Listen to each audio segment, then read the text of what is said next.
যেই নবীর জন্য জঙ্গলের প্রাণীরা পাগল, ওই নবীর উম্মত হইয়া নবীকে চিনলে না রে বাবা। আমার মায়ার নবীর কোনো গুনাহ নাই, শরীরে মশা মাছি পড়া হারাম, এরপরেও আমার নবী কত কষ্ট করে উম্মতের মায়ায় দাওয়াতের জন্য গেছেন। তায়েফের ময়দানে গেলেন, কাফেরেরা কয় মক্কার একটা পাগল আছে, পাথর মেরে তাড়ায় দাও।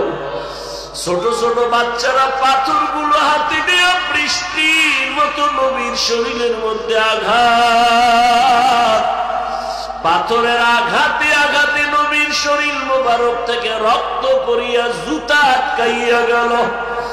আমার আল্লাহ বলে, জিবরাইল যাও, আমার নবীর কান্না সহ্য করা যায় না। জিবরাইল এসে বলে, নবী অর্ডার করেন, তায়েফের জমিন উল্টায় দেই। মায়ার নবী কাঁদেন আর বলেন, ভাই জিবরাইল, ওদেরকে মারবা না, ওরা আমাকে চিনে না, ওরা জানে না আমি কত বড় ইয়তীম। দুনিয়াতে আসিয়া বাবা বলে ডাকতে পারি নাই, 6 বছরে মা হারাইয়া বড় অসহায় হয়েছে।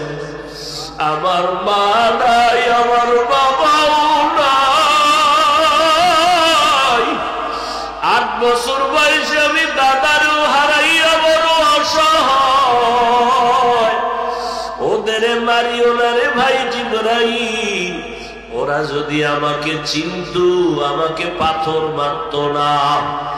একদিন যদি চিনে এদের দ্বারা দিনের বড় উপকার হবে। আজ আমি এদের জন্য বরদোয়া করতে পারবো না। এরে মায়ার নবীর মায়ার উম্মত, আজকে উলামায়ে কেরাম পীর মাশায়েখরা পায়ে ধরে ধরে ধরে ধরে চোখের পানি ছেড়ে বুঝায়, এরপরেও কেন নবীর আদর্শে নামাজ পড়বা না, দাড়ি রাখবা না, পর্দা করবা না? আল্লাহর কাছে তওবা করো। পীর সাহেব হুজুর আসছেন বাবারে, আল্লাহর ওলিদের হাতে হাত লাগাইয়া তওবা করো। মরিয়া গেলে যাব, তোর পর নামাজ ছাড়বো না, বেপরদায় চলবো না, দাড়ি কাটবো না, নবীর তরিকার বাইরে চলবো না। যদি তুমি না মানিয়া গাদ্দারি করিয়া কবরে যাও, ওরে ওই কবরটা যে কত ভয়ঙ্কর। আল্লাহ পাক রব্বুল আলামিন বলবে, ফেরেশতারা এই নাফরমানকে আর কোন সুযোগ দেওয়া হবে না। ওই কবরের মাটিকে আল্লাহ বলবে, তুই পার্শ্বের মাটি জোরে জোরে চাপ দাও, পাঁজরের হাড় চুরমার হয়ে যাবে।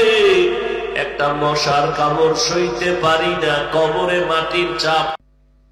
কোরআনে হাকিমের সূরা জুমারের এক আয়াত আমি পড়েছি। আল্লাহ পাক রসুলকে বলেন, হে নবী উম্মতকে বলে দেন, মূলত আমি আল্লাহই বলতেছি, হে আমার প্রিয় বান্দা বান্দিরা, তোমরা যারা গুনাহ করে নিজেদের উপরে জুলুম করেছো, তোমরা আল্লাহর রহমত থেকে কেউ ফিরে যাও না।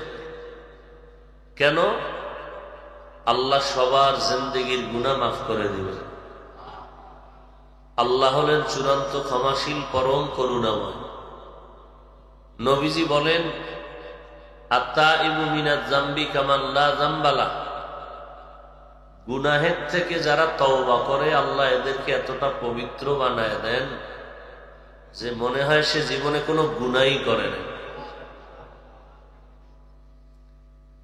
দুনিয়াতে আল্লাহ আমাদেরকে পাঠিয়েছেন পবিত্র অবস্থায়। قال النبي صلى الله عليه وآله وسلم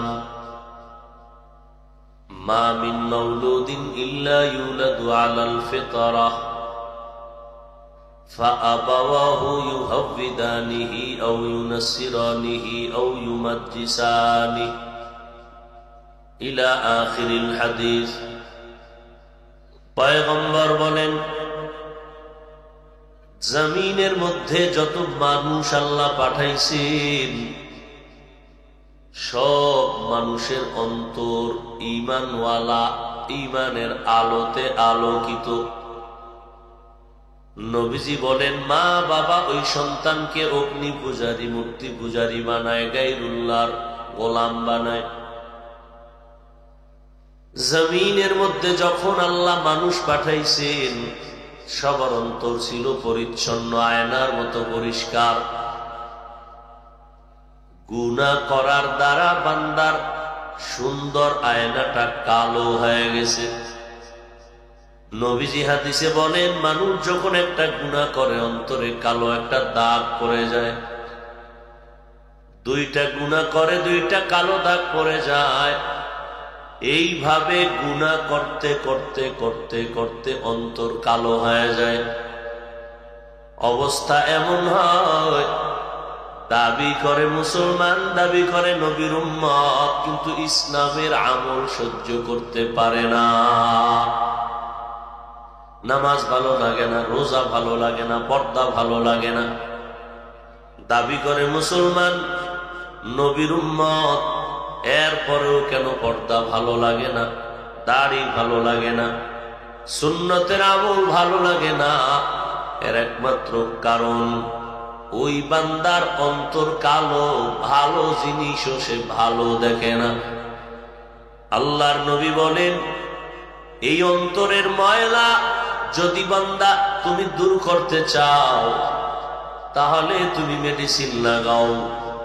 যেমন জামায় ময়লা পড়েছে, দোকান থেকে কাপড় কিনলাম বড় পরিষ্কার, নিজের হাতে আনার পরে ব্যবহারের পরে ময়লা হয়ে গেছে। ময়লা দূর করার জন্য সাবান ব্যবহার করো, সাবান লাগায়া ময়লা দূর করে দাও। কিন্তু এমন কিছু ময়লা লাগাইছো পোশাকে, যেই ময়লা সাবানেও দূর হয় না। বলে তো কি করা যায়? বলে তোমার হাতে আর ময়লা দূর হবে না, তৃতীয় আর এক হাত ব্যবহার করো। বলে তা কেমন? বলে রাস্তার বিভিন্ন স্থানে ছোটখাটো বাজারের মধ্যে লন্ড্রিওয়ালারা আছে, এরা বিদেশি মেডিসিন নিয়ে বসে আছে। ওখানে তোমার জামাটা দিয়া দাও, বিদেশি মেডিসিন দিবে, তো জামার যত ময়লা তা পরিষ্কার হয়ে যাবে। গুনাহ করার কারণে অন্তর আপনার আমার ময়লা, এই ময়লা দূর করার জন্য আল্লাহর দেওয়া প্রাথমিকভাবে তুমি সাবান লাগাও, জিকির করো, ইস্তেগফারের আমল করো, নামাজ পড়ো, তেলাওয়াত করো। তুই এমন এমন গুনাহ করেই ফেলছো, যেই গুনার আসর আর অ্যাকশন নামাজেও যায় না। অনেক নামাজি আছে সুদের টাকায় ব্যবসা করে, আছে না নেই? তাহলে সে নামাজ পড়ে ঠিক, অন্তরের মধ্যে গুনার ময়লা এখনো। ইস্তেগফারের দ্বারাও যায় না, নামাজের দ্বারাও যায় না।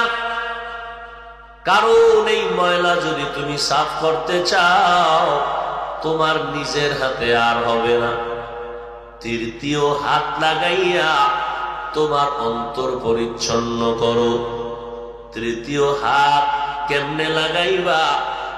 তোমার জিন্দেগিটা তার কাছে তুমি বলো, তোমার রোগের কথা। তার কাছে বিদেশি মেডিসিন আছে, ওই মেডিসিন দিয়া যখন মেহনত করবে, যত কঠিন ময়লা থাক সব অন্তর থেকে দূর হয়ে যাবে। তৃতীয় ব্যক্তি যারা অন্তরের ময়লা দূর করবেন, তারা হলেন বর্তমানে ওলি আউলিয়া। তারা কারা? ওলি আউলিয়া। আর বিদেশি মেডিসিন যেটা ব্যবহার করবে, যেই মেডিসিন জমিনে পাওয়া যায় না, যেই মেডিসিন ডাক্তার, প্রফেসর, ইঞ্জিনিয়ারের কাছে পাওয়া যায় না, ওই মেডিসিন পাওয়া যাবে একমাত্র ওলি আউলিয়ার কাছে। ওই মেডিসিন হলো তাকওয়া। हर के दारत खौफे हक दर दिल मदाम जन्नतुल मअवा देहद ओरा मकाम जुज़बा हक छी जे मखा az इंसो जा फजले उ आमस्ते दर जुमला जहा। আল্লাহ তাআলা বলেন, আমার প্রিয় বান্দা যারা জমিনে তোমরা আমার, আমি জহুরের সময় জুমায় বলেছিলাম, দুনিয়ার সব আল্লাহ মানুষের জন্য বানাইছেন, আর মানুষ আল্লাহর গোলামির জন্য বানাইছেন। আল্লাহ বলেন, এরে গোলাম, আমি তোমারে বড় আদর করে বানাইছি। আমি আল্লাহ এত আদর করে বানাইছি, আমি আল্লাহ পাক জিনেরও এত মায়া করে বানাই নাই। আমি আল্লাহ ফেরেশতাকে এত আদর করে বানাই নাই। দেখছো এত বিশাল আসমান আর জমিন আমি আল্লাহ বানাইছি, বানাইতে সময় নিলাম মাত্র 6 দিন। কয়দিন? আর তোমার আমার মতো বান্দা যার কোনো অস্তিত্বই ছিল না। হাল আতা আলাল ইনসানি ঈনুম মিনাদ দাহরি লাম ইয়াকুন শাইআম মাযকুরা ইন্না খালাকনাল ইনসানা মিন নুতফাতিন আমশাজিন নাবতালি ফাজআলনাহু সামিআন বাসীরা। আল্লাহ তাআলা বলেন, আমি এক ফোঁটা পানির দ্বারা তোমার অস্তিত্ব দান করলাম। মায়ের গর্ভে আমি আল্লাহ তোমার মতো বান্দা 2-3 কেজি পরিমাণ ওজন, 1 হাত পরিমাণ লম্বা, আমি আল্লাহ তোমার মতোই ক্ষুদ্র বান্দাটারে মায়ের গর্ভে বানাইছি। এত বিশাল আসমান বানাইলাম 6 দিনে, এত বিশাল জমিনটা আমি দোনোটা বানায় দিলাম 6 দিন। আর তোমার মতো একটা ক্ষুদ্র গোলাম মায়ের গর্ভে বানাইতে আমি সময় নিলাম 6 মাসের মতো। কয়দিন? কারণ কি? আল্লাহ তাআলা বলেন এর কারণ মায়া আর মোহাব্বতের জিনিসটা বানাইতে বড় সময় লাগে। আমি আল্লাহ মোহাব্বত করে তোমারে বানাইলাম। আমি আল্লাহ তোমাকে এত মায়া করি, কারণ লাম ইয়ালিদ ওয়া লাম ইউলাদ, আমি আল্লাহর ছেলে নাই মেয়ে নাই, আমি কাউকে জন্ম দেই নাই, কারো থেকেও জন্ম নেই নাই। লাম ইয়ালিদ লাম ইউলাদে উলায়ে কাস ওয়ালিদ মাউলুদেরা ও খালেকাস। আমি আল্লাহর আদরের ছেলে নাই যে আমারে বাবা বলে ডাকবে, আমি আল্লাহর মেয়ে নাই যে বাবা বলে ডাকবে, আমি আল্লাহর স্ত্রী নাই যে আমাকে স্বামী বলে সম্বোধন করবে। আমি আল্লাহ আদর করে বানাইছি মানুষ। আমি আল্লাহ বড় আশা করে আছি এই মানুষ আমারে মোহব্বত করে ডাকবে। আমি আল্লাহ মায়ের গর্ভে জবানটা দিয়া নাপাক রক্ত লাগাই নাই, কারণ জমিনে গিয়া জিহ্বা নাড়ায় নাড়ায় তুমি মাকে মা বলে ডাকবা, বাবাকে ডাকবা, মাঝে মাঝে আমি আল্লাহকে আল্লাহ বলে ডাক দিবা। যখন তুমি জবান দিয়ে আমার মাওলার মোহব্বতে একটা ডাক দিবা, এরে আল্লাহর বান্দা সন্তান যখন মা মা বলে ডাকে, মায়ের মোহব্বত বাড়ি কাছে টেনে নেয়। এরে আল্লাহর গোলাম সন্তান বাবা বলে ডাকলে বাবার মায়া বেড়ে যায়, সন্তানকে কাছে টেনে নেয়। রে আল্লাহ পাকের মায়া তো ওই মা বাবার থেকে অনেক বেশি। আমার মাওলার কোন মায়ার সীমানা নাই। ও বান্দা, তুমি যদি একবার আল্লাহ বলিয়া ডাক দাও, আমার আল্লাহর মায়া তোমার দিকে কেন আসবে না? আল্লাহ তোমাকে কেন কাছে টেনে নিবেন না? এরে আল্লাহর বান্দা, এই জমিনের মধ্যে যারা আমার মাওলাকে মোহাব্বত করে ডেকেছেন, আল্লাহ তাদেরকে বড় মায়া করেছেন। এই জমিনে মায়া করার কারণে আজকে আবু বকর সিদ্দিক রাদিয়াল্লাহু তাআলা আনহুকে ভুলতে পারে না, আমার নবীকে জমিনের কেউ ভুলতে পারে না। আমার নবীকে মায়া করেছেন আমার আল্লাহ এত বেশি, যে কারণে জঙ্গলের প্রাণীরা আমার নবীর বড় আশিক, আসমান আমার নবীর বড় আশিক, জমিন আমার নবীর বড় আশিক। আমার নবীর জন্য গোটা মাখলুকাত পাগল হয়ে গেছে। মায়ার নবীকে এত মায়া করলো, জঙ্গলের প্রাণীরা পর্যন্ত নবীরে সালাম জানায়। নবীর একজন আশিক পাগল খেজুর বাগানে পানি দেয়, হঠাৎ কানের মধ্যে আওয়াজ আসছে, নবী দুনিয়ায় নাই। আওয়াজটা কানে আসার মাত্র পানি দেওয়ার পাত্রটা ফালায় দিয়ে আসমানের দিয়ে তাকায় বলে, মালিক, এই দুইটা চক্ষু আমি রিজার্ভ করে রাখছিলাম রহমতের নবীরে দেখব, কারণ মায়ার নবী এত সুন্দর। ক্ষুধার্ত বান্দা একবার নবীর চেহারা মোবারক দেখলে ক্ষুধা নিবারণ হয়ে যাইত। কেমন মায়ার নবী আমার! আম্মা জান আয়েশা রাদিয়াল্লাহু তাআলা আনহা বলেন, নবী রাতের বেলা এসা পরে আমার ঘরে আসতেন, সূর্যের আলোর মতো হয়ে যাইত। এরে আল্লাহর বান্দারা, ওই নবীর আশিক সাহাবী আল্লাহকে বলেন, আল্লাহ, এই চক্ষু দুইটা রিজার্ভ করে রাখলাম আমার নবীকে দেখব আর কলিজা ঠান্ডা করব। আজ আমার নবী যদি নাই থাকে, এই চক্ষু দিয়ে আমি ভিন্ন কাউকে দেখতে চাই না। আল্লাহ, তুমি আমাকে অন্ধ বানাইয়া দাও, এই চোখ দিয়া নবী ছাড়া আর কাউকে দেখব না। কারণ যেই নবীর একবার দেখলে জাহান্নামের আগুন হারাম হয়ে যায়। এরে আল্লাহর বান্দারা, ওই নবীরে চিনলি না রে যুবক?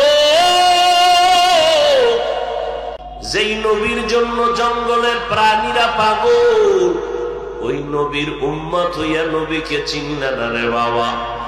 আমার মায়ার নবীর কোনো গুনাহ নাই, শরীরে মশা মাছি পড়া হারাম, এরপরেও আমার নবী কত কষ্ট করে উম্মতের মায়ায় দাওয়াতের জন্য গেছেন।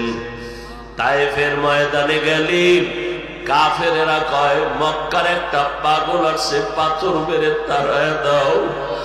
ছোট ছোট বাচ্চারা পাথরগুলো হাতে নিয়ে বৃষ্টির মতো নবীর শরীরের মধ্যে আঘাত, পাথরের আঘাতে আঘাতে নবীর শরীর মোবারক থেকে রক্ত পড়িয়া জুতা আটকাইয়া গেল। আমার আল্লাহ বলে, জিবরাইল যাও, আমার নবীর কান্না সহ্য করা যায় না। জিবরাইল এসে বলে, নবী অর্ডার করেন, তায়েফের জমিন উল্টায় দেই। মায়ার নবী কাঁদেন আর বলেন, ভাই জিবরাইল, ওদেরকে মারবা না, ওরা আমাকে চিনে না, ওরা জানে না আমি কত বড় ইয়তীম। দুনিয়াতে আসিয়া বাবা বলে ডাকতে পারি না, 6 বছরে মা হারাইয়া বড় অসহায় হয়েছে। আমার মা নাই, আমার বাবাও নাই, 8 বছর বয়সে আমি দাদারও হারাইয়া বড় অসহায়। ওদের মারিও না রে ভাই জিবরাইল, ওরা যদি আমাকে চিনতো আমাকে পাথর মারত না। একদিন যদি চিনে এদের দ্বারা দিনের বড় উপকার হবে। আজ আমি এদের জন্য বরদোয়া করতে পারবো না। এরে মায়ার নবীর মায়ার উম্মত, আজকে ওলামায়ে কেরাম, পীর মাশায়েখরা পায়ে ধরে ধরে ধরে ধরে চোখের পানি ছেড়ে বুঝায়, এরপরেও কেন নবীর আদর্শে নামাজ পড়বা না, দাড়ি রাখবা না, পর্দা করবা না? আল্লাহর কাছে তওবা করো। পীর সাহেব হুজুর আসছেন বাবারে, আল্লাহর ওলিদের হাতে হাত লাগাইয়া তওবা করো। মরিয়া গেলে যাব, তোর পর নামাজ ছাড়বো না, বেপরদায় চলবো না, দাড়ি কাটবো না, নবীর তরিকার বাইরে চলবো না। যদি তুমি না মানিয়া গাদ্দারি করিয়া কবরে যাও, ওরে ওই কবরটা যে কত ভয়ঙ্কর! আল্লাহ পাক রব্বুল আলামিন বলবে, ফেরেশতারা, এই নাফরমানকে আর কোনো সুযোগ দেওয়া হবে না। ওই কবরের মাটিকে আল্লাহ বলবে, দুই পার্শ্বের মাটি জোরে জোরে চাপ দাও, পাঁজরের হাড় চুরমার হয়ে যাবে। একটা মশার কামড় সইতে পারি না, কবরে মাটির চাপ। আল্লাহ আমাদের সবাইকে তৌফিক দান করেন, আমিন। রাজি আছি তো ইনশাআল্লাহ? কি সবাই রাজি আছি তো? আল্লাহ সবাইকে কবুল করে। জাহান্নাম থেকে নিজেও বাঁচতে হবে, আহালকেও বাঁচাইতে হবে। আর এই বাঁচানের পর ওলামায়ে কেরাম ওলিয়া উলিয়াদের সোহবত ছাড়া বিকল্প কোনো পথ নাই। এজন্য সন্তানকে লেখাপড়া করাবেন, কোরআন আগে পড়াবেন। রাজি আছেন ইনশাআল্লাহ? ডিসি সাহেব কোরআন তেলাওয়াত করে শিখলেন কই? মক্তবে ছোটবেলা। এখন তো মক্তব নাই বললেও চলে। অতএব হযরত পীর সাহেব হুজুর আসবেন, দোয়া করবেন, বয়ান করবেন। মাদ্রাসার ছাত্র হাফেজে কোরআন এদেরকে পাগড়ি প্রদান করবেন। তো বিশাল আয়োজন, আপনাদের দোয়া কি পাবো না ইনশাআল্লাহ? দোয়া করবেন। আর একটু আপনাদেরকে বলবো, না বললে তো নয়, বিশাল খরচ। মাদ্রাসা দ্বীনি প্রতিষ্ঠান ব্যয় হয় কিয়ামত পর্যন্ত আয়ের তুলনায়। লক্ষ লক্ষ টাকা আমাদের ব্যয়, ঋণী। অতএব এই বিশাল আয়োজন যদি কোনো আল্লাহর বান্দা মা বাবার নামে আল্লাহর জন্য একটু দানের হাত বাড়ান, এই অল্প 2-4 মিনিটে যদি কেউ বলেন যে ইনশাআল্লাহ আমি মা বাবার জন্য আল্লাহর মহব্বতে আমি 1 লক্ষ টাকা, 50,000 টাকা আমি এই কোরআনের প্রতিষ্ঠানে দিব, 20,000 টাকা, 10,000 টাকা, না পারলে 5,000ও যদি